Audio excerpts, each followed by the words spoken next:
গুরুদেবকে আমার কোটি কোটি দণ্ডবত প্রণাম। ভক্ত ভাই বোন দাদা দিদিদেরকে সশ্রদ্ধ প্রণাম জানিয়ে শুরু করছি বাবা লীলামৃত।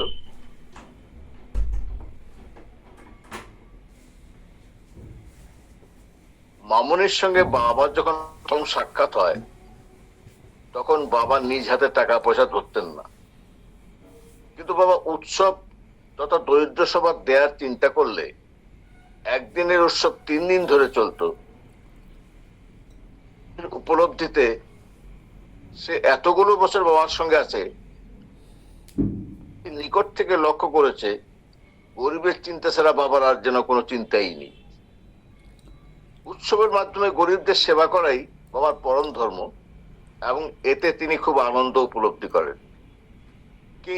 কিন্তু এই উৎসবের টাকা কোত্থেকে আসতো, কিভাবে বা খরচ হতো, তা ছিল মামনির বোধগম্যের বাইরে। বাবার জীবনযাপন অতি সাধারণ এবং দীর্ঘদিন যাবৎ তা একই ধারায় চলছে।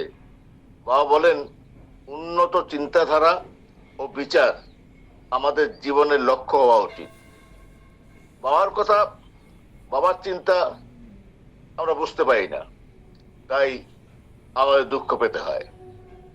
ছোটবেলায় উষা নামে যে মেয়েটি মা বাবা ভাই বোন আত্মীয় পরিজন এবং খেলার সাথীদের ছেড়ে সংসারে মায়া মমতা ত্যাগ করে বাবার কোলে আশ্রয় নিয়েছিল, যাকে বাবা বিদ্যালয় শিক্ষা, আধ্যাত্মিক শিক্ষা, স্নেহ ভালোবাসা দিয়ে নিজের মনের মতো করে গড়ে তুলেছেন, সেই হলো আজকে মামনি।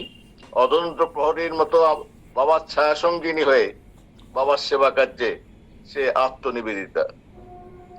আশ্রমের ভক্তগণ তার সাহচর্য এবং সেবায় পরম আপ্লুত। ক্লান্তিহীন শ্রান্তিহীন সংসার থেকেই এ সাধিকাও আমাদের প্রণম্য। এবারে আরেকজনের কথা না বললে এটা অন্যায় হবে। বলছি, বেনারসের শিবানন্দ আশ্রমের অন্নপূর্ণা ভান্ডারের দায়িত্বে নিঃস্বার্থ নিষ্কাম ত্যাগী এক মানবী, যিনি ক্লান্তিহীন শ্রান্তিহীন ভাবে আবাসিক এবং ভক্তদের অন্ন জুগিয়ে চলেছেন, তিনি আমাদের মায়াদি অর্থাৎ বাবার আদর মা। নিরাশ্রয় অবস্থায় একমাত্র শিশুকন্যা অঞ্জুকে নিয়ে অসহায় হয়ে পড়লে বাবার কোলে মিলে নিরাপদ আশ্রয়। বাবা অঞ্জুকে সব দিক দিয়ে পটু বানিয়ে কলকাতার ভক্ত অসীম পালের ছেলে সুজিতের সঙ্গে বিয়ে দিয়েছেন। আদরদের আর কোনো পিছুটান রইল না। বাবার শ্রীচরণে আত্মনিবেদিতা এ দাসী নীরবে নিভৃতে সেবাব্রতের কর্মযজ্ঞ নিয়ে সকাল থেকে রাত পর্যন্ত হাসি মুখে ভক্তদের সেবা যুগিয়ে চলেছেন। এই সেবিকাও আমাদের সকলের প্রণম্য।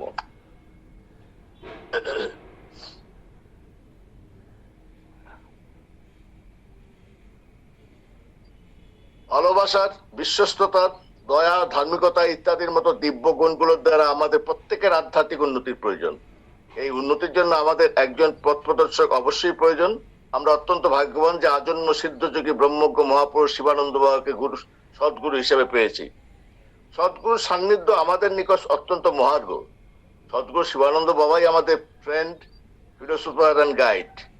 তাই গুরুপদে সম্পূর্ণ আত্মনিবেদন করলেই আমাদের মনুষ্য জীবন সার্থক হবে।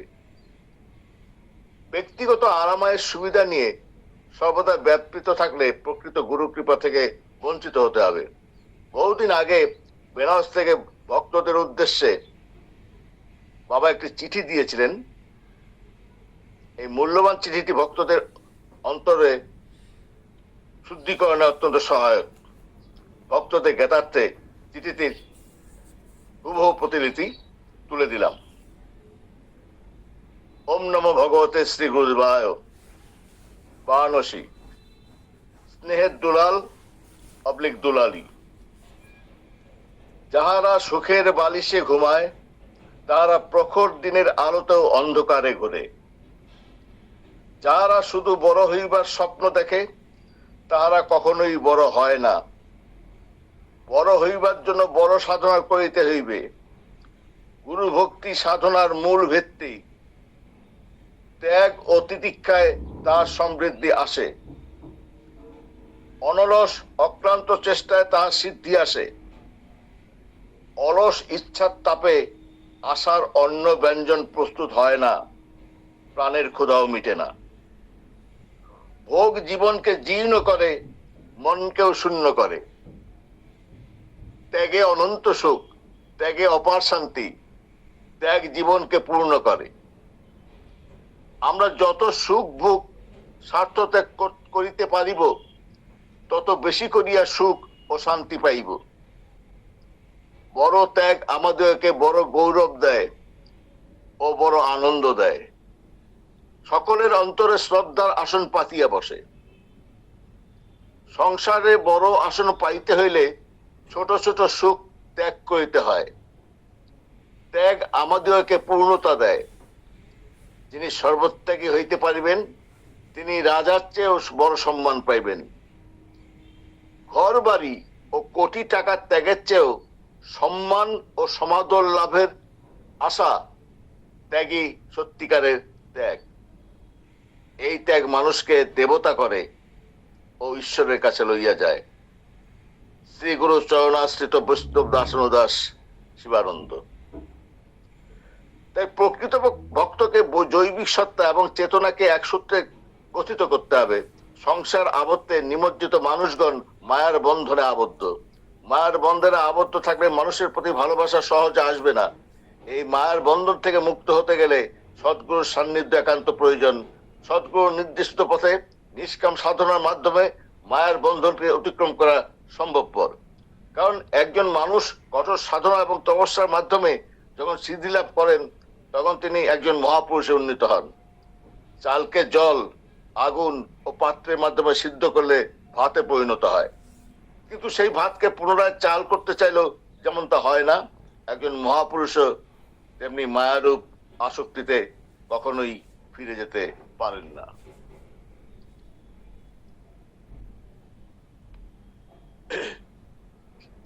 এবারে 1988 থেকে 1999 খ্রিস্টাব্দ পর্যন্ত শিবানন্দ বাবা একাধিকবার ভক্তদেরকে সঙ্গে নিয়ে 84 ক্রোশ অর্থাৎ 168 মাইল বা 280 কিলোমিটার ব্রজমণ্ডল পরিক্রমা করেন। 1988-তে তিনি টাঙ্গায় করে ভক্তদেরকে নিয়ে পরিক্রমা করেন। 1999 খ্রিস্টাব্দের 26 অক্টোবর থেকে 21 নভেম্বর, লক্ষ্মী পূর্ণিমা থেকে রাস পূর্ণিমা, প্রায় 1 মাস বাবা 75 জনের মতো ভক্ত সঙ্গে বৃন্দাবনের প্রীতম্বর দাসজি বাবাজি ব্যবস্থাপনায় 84 ক্রোশ ব্রজমণ্ডল পদব্রজ পরিক্রমা করেন। খুব সম্ভব অসীমদাও এই দলের মধ্যে ছিলেন। বাবার এবারে ব্রজমণ্ডল পরিক্রমার উদ্দেশ্য ব্রজগোপী ও বালক বালিকাদের অকাতরে দান করা। বাবা প্রথমবার এত বয়সেও অর্থাৎ 104 বছর বয়সেও পদব্রজে দানের নিমিত্তে পরিক্রমা দেন। প্রত্যুপকারের আশা না রেখে নিঃস্বার্থ নিষ্কাম হয়ে অপরিচিতকে দান করেছেন। এ দানই হলো সাত্বিক দান।